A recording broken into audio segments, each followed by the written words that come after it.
Hey guys, I'm Charles from the I Swear We're Straight podcast, and this is the Midweek Report. In our first story of the day, police across the country are fighting back against vaccine mandates, mask mandates, and even just getting tested. Because everybody knows to protect and serve is more of a suggestion than an actual job description.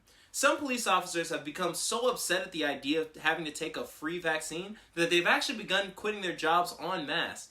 Which means we now have free medicine and less police officers. We tried to ask Senator Bernie Sanders how he felt on the matter, but all he had to say was, oh God, yes, here it comes. The situation has actually gotten so bad that the head of one of Chicago's police unions, John Catanzara, has actually instructed his officers not to even comply with orders to register the vaccination status. John's hesitancy to protect his officers from coronavirus actually becomes a lot more puzzling when you find out that the former head of the union, Dean Angelo, passed away from COVID earlier this month, which is only slightly more ironic than the time somebody's wife made BLTs for all the boys down at the station.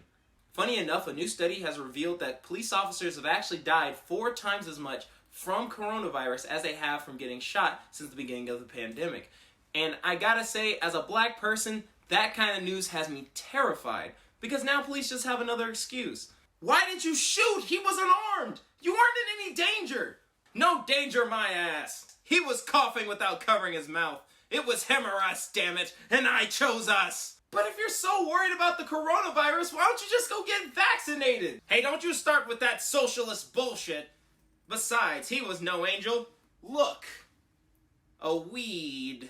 Moving on, our next story is about Alec Baldwin, well-respected actor and man with a last name that perfectly describes Michael Jordan. You more than likely already heard about how he accidentally shot and killed one of the crew members on the set of his new movie Rust. It was a completely tragic and avoidable accident, just like Don Jr. The film crew had actually been complaining for a while about unsafe working conditions. It actually got so bad that Alec Baldwin himself made a video where he supported people going on strike to get better working conditions, which makes this accident even more tragic for Alec Baldwin, but amazing for conspiracy theorists. The guy shows his support for a strike that was going to cost the film industry millions, then days later he's caught holding the murder weapon. That seems a little fishy. But what makes this even more tragic is that despite somebody dying on set, the film industry likely isn't going to learn its lesson and is going to continue having unsafe working conditions without a proper strike. Sorry guys, we would get you safer working conditions, more time off, and higher pay, but then we'd have to cancel the pizza party, and no one wants that. This year you get 2 slices.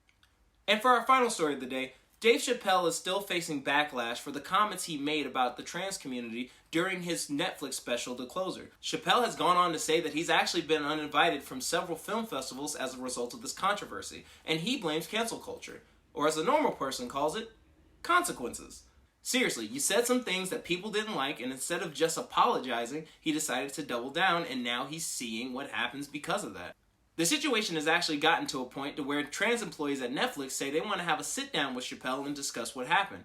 And Chappelle says that if they're going to do a sit-down, then he wants to choose the time and place, because he's not going to bend to anyone's demands. And buddy, that's not how this works. You don't get to mess up and then try and demand things from the people that you insulted. Greg, Terry showed us a video of you saying that black people are just inherently inferior to white people. We're gonna need to see you down at HR. No. I will not be coerced by the woke mob. If we're gonna sit down and talk about it, we're gonna do it at the Hard Rock Cafe at 4:15. But all jokes aside, good on Dave Chappelle for sticking to his guns and showing the world that Gen Xers can be just as annoying as baby boomers when they really put their minds to it.